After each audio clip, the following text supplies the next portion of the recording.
समुंदर के सतह से 4,500 फीट के ऊंचाई में बसा हुआ ये पहाड़ है पारसनाथ, जो कि झारखंड राज्य का सबसे ऊंचा पहाड़ है और इस पे स्थित है पारसनाथ मंदिर, जहाँ पे जाने के लिए आपको 10 किलोमीटर का बहुत ही खूबसूरत ट्रैक करना पड़ता है। पर हमने सिर्फ ट्रैक ही नहीं किया, हमने यहाँ पे आने के लिए राइड किया।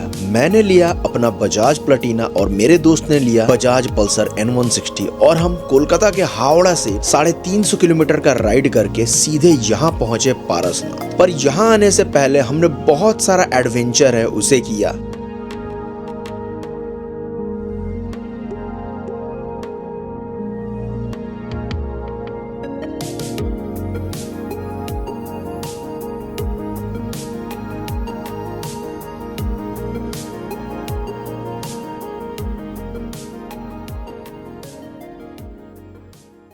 स्वागत है आपका मेरे इस छोटी सी दुनिया में, जहां मैं अपने भारत की बहुत खूबसूरत जगह आपको दिखाने वाला हूं। और अगर भाग्य ने साथ दे दिया, आपने साथ दिया, तो मैं देश दुनिया के और भी जगह दिखाऊंगा। तो मेरा नाम है सूरज सिंह और मैं रहने वाला हूं आपका इस चैनल का होस्ट।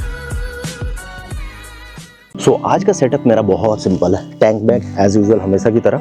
बट इस बार जो बड़ा वाला जो मेरा टेल बैग होता है ना, उसके जगह मैं लेके जा रहा हूँ एक छोटा सा जो मेरा बैकपैक था, इसको मैंने यहाँ बांध लिया है क्योंकि ये सिर्फ 4 दिनों का ट्रिप होने वाला है। पहला दिन हम लोग पारसनाथ, दूसरा दिन पारसनाथ ट्रैक करके देवघर, देवघर से फिर तारापीठ, फिर रिटर्न। तो मतलब 4 दिन लगने वाले हैं। तो उसमें 4 दिन के हिसाब से ही मेन कपड़े हैं, उससे ज़्यादा नहीं। अगर ठंड नहीं रहता तो मेरा पीछे एक बैकपैक में ही हो जाता है, एज यूजुअल लड़कों को जितना लगता है। बात तो सही है। और ये राइड मैं अकेले नहीं कर रहा हूँ, मेरे साथ नितुन कर रहा है। आपने उसका मतलब महाकुंभ वाला ब्लॉग देखा होगा, उसमें साथ में गया था भाई। रास्ते पूरा सोते सोते मेरे बाइक के पीछे में, और प्लस मेरा बहुत सारे रिव्यूज़ का यही डीओपी हुआ करता था। फिर इसका ऑफिस का काम होने लगा, फिर करना ये बंद कर चुका है क्योंकि इसके पास टाइम नहीं होता है। और गाड़ी का बात किया जाए तो ये दोनों भाई साहब हमारे साथ जा रहे हैं, जैसे कि मैंने इंट्रो में बताया। मेरी प्लैटिना और इसकी बजाज पल्सर N160। आवता नहीं पापा जी, आवता नहीं। आज से मिनल दा, चलो। सो हम ऑल सेट हाँ जी, चलो। ओम ललिता देवी नमः, हर हर महादेव। ओ भाई, ये थोड़ा पता है, ये जो जैकेट मैंने पहना है ना, ये पहले पहनता था, अभी थोड़ा टाइट हो रहा है मुझे क्योंकि एक तो मेरा वेट भी बढ़ गया है, पेट निकल गया मेरा बेसिकली। वो तो निकलेगा ही, क्योंकि मैं सिर्फ खा रहा हूँ और वर्कआउट के नाम पे तो मैं कुछ कर ही नहीं रहा हूँ। बाय द वे, अगर आज के राइड का बताऊँ, पहला जो स्टार्टिंग पॉइंट, पहले मुझे चढ़ना है यहाँ से हाईवे में, जो कि 3.5 किलोमीटर है। फिर नेशनल हाईवे पे चढ़ने के बाद वहाँ से आगे जाऊंगा कोना एक्सप्रेसवे पे, आता है अतुलानंद पेट्रोल पंप, वहाँ फिर फिलअप कराना है और फिर एटलीस्ट कम से कम 100 से 150 किलोमीटर यानी बर्धमान या फिर दुर्गापुर तक पूरा पहला एट ए स्ट्रेच, सिंगल स्ट्रेच में खींचना है। चलो जी, सो ये है नेशनल हाईवे, फाइनली भारत का रोड मिल गया हमें।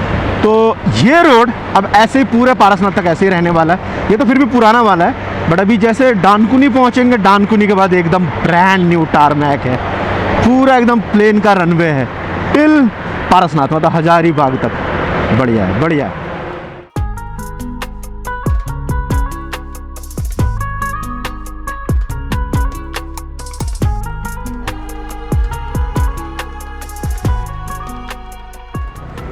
हाँ जी, फ्यूल अप डन। अब यहाँ से ये है नंदू होने का फ़ायदा, मेरा तेल जितना मैंने भरा ना पारसनाथ तक पूरा जाएगा, पूरा मतलब मधुबन तक, जहाँ से ट्रैक स्टार्ट होता है वहाँ तक। नाइस।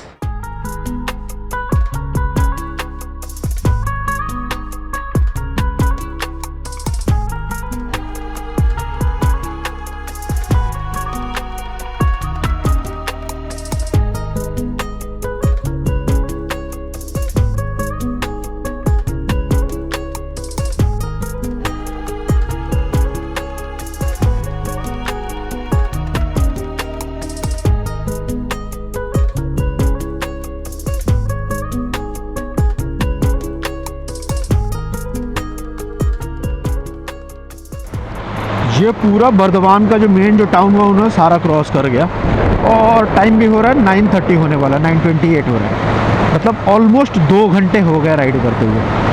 अब ब्रेक लेना है क्योंकि वो नितुन को भी टॉयलेट लगा है और मुझे भी लगा है, मुझे तो डानकुनी से लगा हुआ है। सब कहीं रुकना होगा।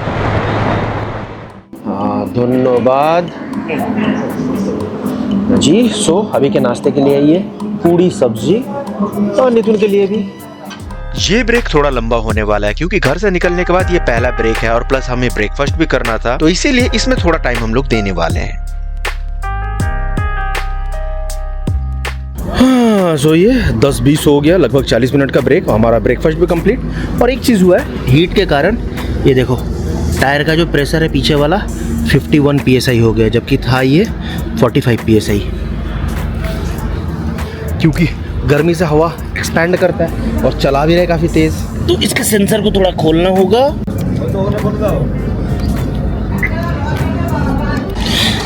यस, सो ये हो गया 45। तो ये बेनिफिट है ऐसा एक स्मार्ट सेंसर रखने के कारण। पानी रख लिए ना, चलून भालो करे जाबेन अवश्य। तो बेसिकली अंकल जी लोग आ रहे थे बरहमपुर से, ये लोग गए थे वहाँ पे जयराम बाटी बोल के एक जगह है, जहाँ पे आई होप बंगाल के लोगों को पता है कि रामकृष्ण जी है ना, जो गुरु थे इनके स्वामी विवेकानंद जी के, उनका जन्म स्थान है जयराम बाटी। वो हमारे घर से थोड़ा दूर पड़ता है, 100 किलोमीटर के करीबन। ये लोग वहाँ गए थे, फिर अभी जाएंगे ये लोग सिवड़ी, फिर सिवड़ी से ये लोग बरहमपुर वापस। और हम यहाँ से जाएंगे सीधा झारखंड, झारखंड के 2-3 जगह घूमेंगे और हम भी फिर घर वापस।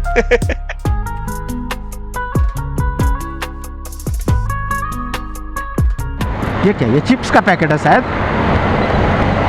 हाँ ये चिप्स है, ये लोकल चिप्स है।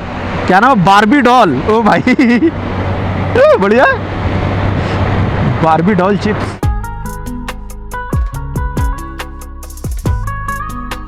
हाँ जी, सो आज के दिन का तीसरा टोल दुर्गापुर, और ये मेरे घर से 150 पूरा डॉट है। 50 है या 51 है, एग्जैक्ट याद नहीं आ रहा है, मैंने हिसाब नहीं करा, बट इससे पहले जो मैंने हिसाब करा है उसके बेस पे मैं बता रहा हूँ। और अभी का टाइम हो रखा है 11:15।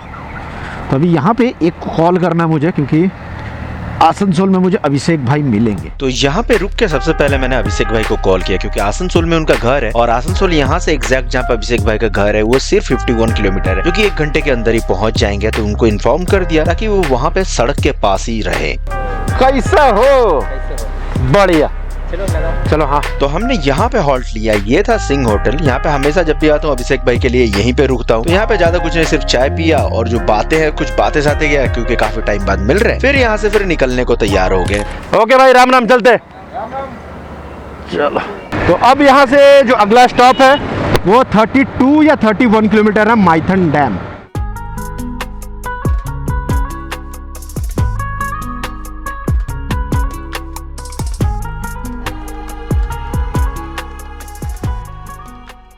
बॉयज़ एंड गर्ल्स, ये है बंगाल और झारखंड का बॉर्डर। बेसिकली ये एग्जैक्ट नहीं है, बट हाँ ये एंड पॉइंट है, और ये राइट वाला जाता माइथन डैम है। बट आगे से घूम के जाने में वो सामने पड़ता है, ये थोड़ा ज़्यादा घूमना पड़ता है, और यहाँ ये मेन रोड मिल जाता है। और ये वाला, ये जो बोर्ड क्रॉस करते ही हम लोग होंगे पूरा झारखंड के अंदर। बेसिकली ये जो बराकर नदी बह रही है, बराकर नदी है ना शायद, ये बराकर नदी आधा मतलब ये झारखंड में है और आधा बंगाल में। तो ये झारखंड में एंटर कर गया, हमारे धोनी भाई के राज्य में।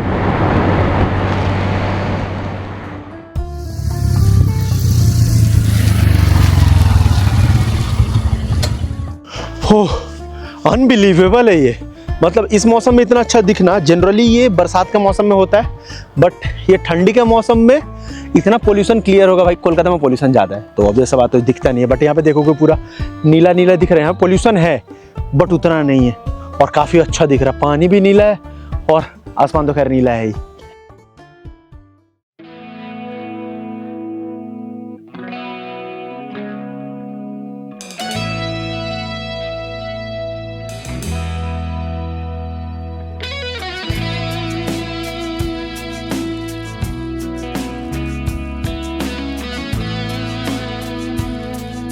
ये डैम सिर्फ खूबसूरत ही नहीं है, इसके सड़क पे जब आप राइड करके जाते हो वो अनुभूति, वो नजारा भी बहुत खूबसूरत होता है। और आप डैम के पास एकदम क्लोज पहुंचते हो तो वहाँ पे मेन अट्रैक्शंस है, जैसे यहाँ पे खाने पीने का सामान तो आपको मिल ही जाता है, प्लस जो मेन चीज है आप वो कर सकते हो। यहाँ पे बोट हाउस के पास जाके आप 200 का पर पर्सन करके टिकट कटाते हो स्पीड बोट का, और उसके बाद असली एडवेंचर है वो कर सकते हो, जो कि सच में आपको 200 रुपए पूरा वसूल होते हुए दिखेगा।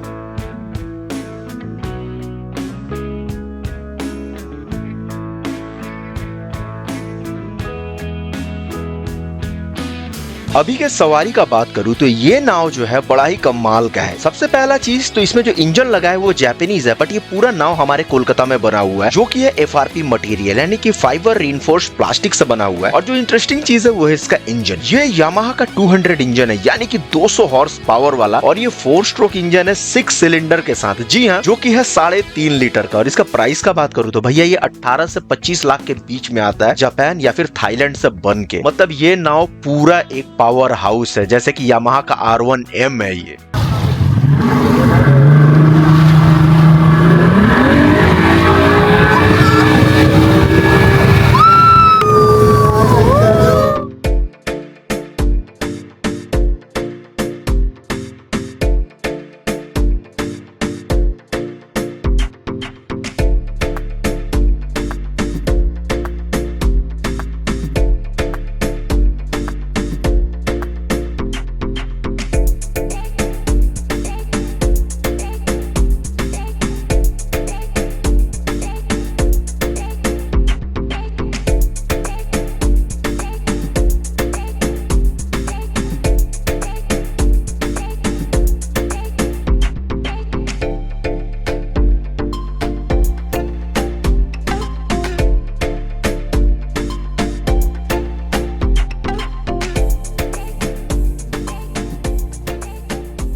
भाई ये पैसा वसूल था। माइथन आ रहे हो, ये जरूर करना है। हाँ एकदम। सो पारसनाथ का जहाँ से ट्रैक स्टार्ट होता है ना मधुबन, वो यहाँ से है और 109 किलोमीटर, जो कि दिखा रहा है 2 hour 28, मतलब शाम के 6:25 में पहुँचेंगे। तो तोप चाची लेक देखने का कोई चांस ही नहीं है, क्योंकि अगर तोप चाची लेक हम लोग गए तो फिर बहुत टाइम लग जाएगा। हाँ, क्योंकि हमारा प्लान था एक और लेक रास्ते में पड़ता है लगभग माइथन से 50 किलोमीटर आगे मेन नेशनल हाईवे पे, वो है तोप चाची। बट क्योंकि हमने लेट कर दिया और प्लस हमें मधुबन बहुत जल्दी पहुंचना है, तो इसीलिए हमने यहाँ से फटाफट निकले। वैसे भी माइथन में और एक्स्ट्रा कुछ करने जैसा नहीं है, सिर्फ ये एक पिकनिक स्पॉट है। सो ये NH19 फिर से मिल गया, कोलकाता दिल्ली नेशनल हाईवे। अब यहाँ पे इसके ऊपर आई थिंक रहना है 90 किलोमीटर तक, 90 या 80, उतना मैं अभी श्योर नहीं हूँ। बट एक चीज़ अच्छा है कि ये पूरा ऐसे ही अच्छा रहने वाला है। और इसके बाद जो धनबाद आएगा, धनबाद क्रॉस करने के बाद तो और भी अच्छा हो जाता है। तो अंधेरा तो होगा जाने में, बट हाँ काफ़ी टाइम मैनेज कर पाएंगे। तो ये जो अभी यहाँ से टोटल मधुबन का डिस्टेंस है 106, तो ये 106 में एक ब्रेक लगेगा। जब सनडाउन हो रहा होगा एक चाय के लिए एक ब्रेक लगेगा, उसके बाद तो एकदम ठीक ही है।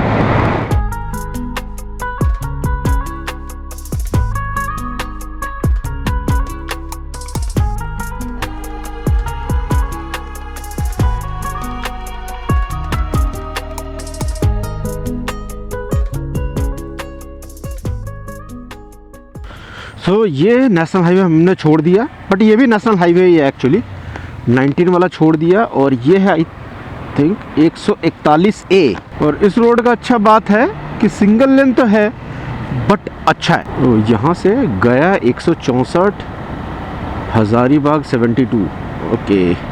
ये अंदर वाला रास्ता निकलता है कोडरमा होके, कोडरमा बेसिकली आगे से मिलेगा। और यही रोड है जो सीधा इस जगह को पूरा पारसनाथ के साथ प्लस आपका रामपुर हाट के साथ कनेक्ट करता है। और यहीं से एकदम सीधा थोड़ा सा डिटूर लेके आप सीधे पहुंच जाते हो देवघर। तो यानी कि ये रोड सिंगल लेन तो है, बट ये मेन रोड है और काफी अच्छे कंडीशन में है। इस रास्ते का यही प्रॉब्लम है, पूरा हाई बीम जला के लोग आ रहे। चलो ये ट्रक वाले भाई साहब ने एक लाइट जलाया, वो भी डिपर, तो सब ने हाई बीम जला रखा है। भाई साहब देख लो बाइक वाले को, अगर मैं इनको जला दूं तो ये गायब हो जाएंगे। अब इसका कुछ कर नहीं सकते, लोगों को तो समझ में आने से रहा कि सिंगल लेन रोड पे आप सामने से आ रहे हो तो आपको डीपर जला के आना चाहिए। चलो कोई बात नहीं। वैसे भी मुझे इस रोड पे रहना है 20 से 25 किलोमीटर, उसके बाद सीधे मैं पहुंच जाऊंगा मधुबन। और वहां पे जाके जो मेरा मेन ऑब्जेक्टिव होगा, जो मेरा मेन काम होगा कि सबसे पहले जाके रूम ढूंढ, क्योंकि ठंड भी है और हमें जल्दी सोना भी है। ये शाम के 7:18 हो रहे हैं बेसिकली, मतलब 7:20 हुई ही है। तो हमें रूम मिल गया, और जो मेन जहाँ से ट्रैक पॉइंट स्टार्ट है ना, तो ट्रैक पॉइंट से लगभग 1 किलोमीटर पहले हमें रूम मिल गया। अच्छा सा ये रूम मिल गया, इसका हमें पड़ा सिर्फ 900 रुपए का। तो अच्छा है 2 आदमी होने से कि पैसा डिवाइड हो जाता है। तो 450 के हिसाब से भाई बहुत सही रूम है, अच्छा खासा ब्लैंकेट भी है। और ठंड यहाँ पे है, मतलब अभी करीबन 18 डिग्री है और सुबह तक 10 डिग्री जाएगा। और सीन ऐसा है कि ट्रैक हम लोग स्टार्ट करेंगे या तो सुबह में 3 बजे या तो 4 बजे। तो पूरा अंधेरे में ट्रैक स्टार्ट होगा। मतलब मेन मोटिव ये है कि ताकि जल्दी जाऊँ, सनराइज दिखे और मतलब करके आके फिर सीधे निकले हम लोग देवघर के लिए निकले। ये सीन है। तो अभी जा रहे हैं डिनर करने। आपको मिलता हूँ, देखता हूँ सुबह में कितने बजे उठते हैं। नेक्स्ट शॉट में आप वही देखोगे। हाँ जी, सो ये सुबह के अभी 4:11 हो रहे हैं। और अगर होटल का बात करूँ, ये रहा था हमारा होटल। इसका नंबर आपको यहाँ पे देखने को मिल जाएगा। तो अगर यहाँ पे आते हो तो इसे बुक कर सकते हो। ये जो मेन मधुबन है ना, वहाँ से लगभग 500 से 600 मीटर या फिर 1 किलोमीटर पहले पड़ता है। ये प्रॉपर ये बिल्डिंग है, इसका नाम भी है यहाँ पे खुशी इंटरनेशनल कसलीवाल सदन। यहाँ पे इनके पास अंदर बाइक का ही पार्किंग है, इसके अंदर ही रहता है। तो अंदर आप गाड़ी रख दोगे, मेरा वाला वहाँ पे, और फिर यहाँ से सीधे निकलोगे। मार्केट आपको झेलना नहीं है और आप सीधे पहुँच जाओगे आगे की तरफ, मेन रोड की तरफ। सो अभी चले, अभी हमारा ट्रैक है 11 किलोमीटर का, वहाँ से बेसिकली यहाँ से है। तो अब ये देखना है कि कितना टाइम लगता है। अभी निकलते हैं तो इस टाइम पे। पर ट्रैक पे जाने से पहले हमें चाहिए था एनर्जी, तो इसीलिए हम लोग गए कड़क अदरक वाला चाय पीने।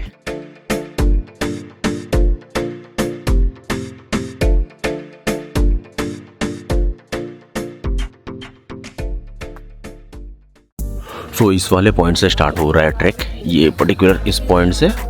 और यहाँ पे फ्री पार्किंग है, ये काइंड ऑफ फ्री है, बट जो दुकान वाले आते हैं उनको थोड़ा दे दिया जाता है पैसा, मतलब क्योंकि रहता है। तो अभी तक तो एक है, उसके बाद काफ़ी ज़्यादा होगा। तो इस पर्टिकुलर पॉइंट से ट्रैक स्टार्ट होगा और मैं यहाँ से इसको मेजर करना स्टार्ट कर रहा हूँ स्ट्रावा पे। इस ऐप से मैं पूरा ट्रैक करूंगा कि मैंने कितने देर में मैंने कितना किलोमीटर का मैंने ट्रैक किया। तो ये काफी अच्छा चीज है, आपको पता रहता है कि आपने कितना रास्ता कवर किया। और अगर मान लो आप ट्रैक नहीं करना चाहते हो तो ऊपर जाने का 2 तरीका है। एक तो है कि आप ऐसा पालकी ले सकते हो, आप पालकी का सवारी कर सकते हो। और दूसरा ऐसे मोटरसाइकिल टैक्सीज चलता है जिसपे आप मोटरसाइकिल पे भी बैठ के जा सकते हो। तो मोटरसाइकिल पे एक साइड का जाने का 800 रुपया लगता है, मतलब 800 रुपया जाने का और 800 रुपया आने का। और अगर आप पालकी से जाते हो तो वो थोड़ा महंगा पड़ता है। तो वो मैंने खुद पालकी वालों से बात करके पूरा रेट मैंने पूछा। अच्छा, डोली का कितना लेते हैं? अगर मान लीजिए कोई एक आदमी है जो 70 किलो का है, तो उनको ऊपर ले जाना फिर ले आना, कितना रुपया लेते हैं? 7,500 में एक इंसान। तो किलो के हिसाब से चार्ज करते हैं या ऐसे ही? अच्छा, तो जैसे तो 7,000 में लेके जाना लेके आना। तो आपको पूरा चढ़ाने में कितना टाइम लगता है? 4 घंटा चढ़ने में खाली लगता है। हाँ, 4.5 घंटा। हाँ। उसके बाद घूमने में जितना टाइम लगेगा, हमारे 12-13 घंटा घूमने वाले के लिए आपका सवारी के ऊपर है। सवारी के ऊपर वो जितना फुर्ती करेगा दर्शन पूजा में, उसका हाथ में है फुर्ती।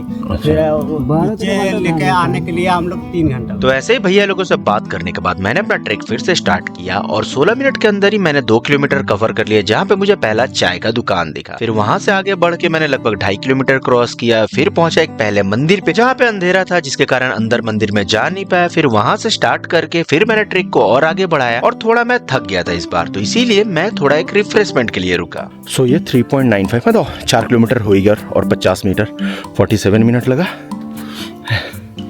और यहाँ से टॉप दिख भी रहा है, आपको नहीं दिखेगा। सो यहाँ पे चाय के लिए रुका, इवन चना भी मिल रहा है जो कि इस टाइम एनर्जी के लिए बेस्ट है। तो चाय और एक बिस्किट खाना है और इधर थोड़ा आग भी ले सकते हैं हम लोग।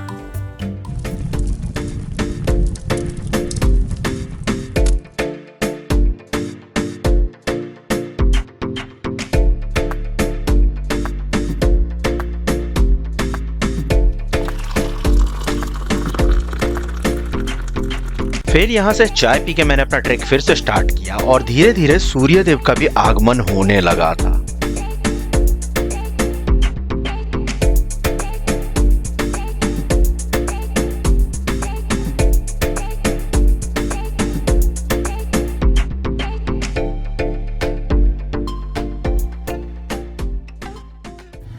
इस ट्रैक का ये सबसे इम्पोर्टेंट पॉइंट आता है, यहाँ पे आप ध्यान रखना। जब यहाँ से आओगे आप तो आपको ये हिस्सा दिखेगा, ये सूरज पोल, ये बैठने का जगह। तो यहाँ पे टोटल 2 रास्ता निकलता है। ये दिख रहा है शीतल नाला, तो ये प्रॉपर पारसनाथ मंदिर की तरफ जाता है, जो मेन जो पारसनाथ पहाड़ है, जो सबसे ऊंचा वाला पीक है वहाँ पे। और यहाँ से आप जा सकते हो। तो ये ऊपर जाता है जल मंदिर। तो ऊपर में बेसिकली ये तीर्थ स्थान है ना, तो ऊपर में जाओगे तो ऊपर में करीबन 8-9 मंदिर है। तो यहाँ से फिर आपको पूरा परिक्रमा करना पड़ेगा, जो कि ऊपर का 9 किलोमीटर्स का है। तो अगर आप परिक्रमा कर रहे हो, इसमें पूरा आपका पूरा दिन जाता है। अब डिपेंड करता है कि आप कितना टाइम लगाते हो। और अगर आप सिर्फ पीक पे जाना चाहते हो, देखना चाहते हो और उसके बाद घर निकल जाना चाहते हो, देन आप ये राइट वाला लेना, सीधा पीक पे जाना, और वही पीक झारखंड का सबसे ऊंचा हिस्सा है, इधर वाला नहीं, ये पारसनाथ जिधर हम लोग जा रहे हैं। तो मुझे सिर्फ पारसनाथ पीक देखना था, इसीलिए मैंने दाहिना वाला रास्ता पकड़ा और सीधे चला गया पारसनाथ की तरफ। बट अगर आपको पूरा परिक्रमा करना है तो आप सीधे जा सकते हो, और वहां से परिक्रमा कंप्लीट करके फिर आप सीधे एकदम पारसनाथ की तरफ आप आ सकते हो, और वहां से फिर नीचे आप उतर जा सकते हो।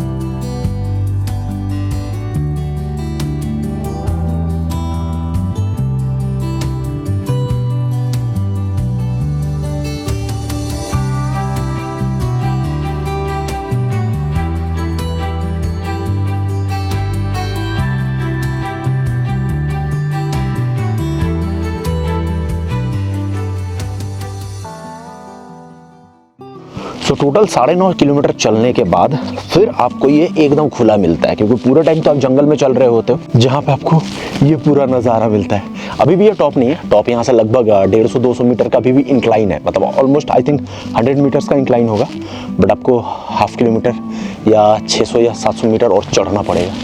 तो बट यहाँ से भी नज़ारा बहुत तगड़ा आता है। फिर इसे खूबसूरत नज़ारे को देखते देखते हम दोनों आगे बढ़ चले, क्योंकि और सिर्फ 400 मीटर का ही रास्ता बचा था और चाहते थे कि फटाफट एकदम पारसनाथ मंदिर हम लोग पहुंच जाए। सो यही आखिरी पॉइंट, और एज यू कैन सी यहाँ पे 1365 मीटर्स, 1365 मीटर चढ़ के आ चुके हैं। So total 9.77 kilometre, almost 10 kilometre, 4 घंटे 47 मिनट, जिसमें बहुत टाइम तो शूट वूट करने में गया। ये जगह सबके लिए एक टूरिस्ट स्पॉट हो सकता है, परंतु जैनों के लिए ये उनका सबसे पवित्र धर्म स्थल है, क्योंकि यहीं पे इस पारसनाथ पे उनके 20वें जो तीर्थंकर थे भगवान पारसनाथ, उन्होंने मोक्ष को प्राप्त किया था, जिसके कारण उनके नाम पे ही इस पहाड़ का नाम पड़ा है। और ये नाम कोई आज 20 साल 50 साल 100 साल पहले नहीं, लगभग 2200 साल पहले गुप्ता काल से पड़ा हुआ है, यानी कि सम्राट अशोक, सम्राट चंद्रगुप्त मौर्य से भी पहले से।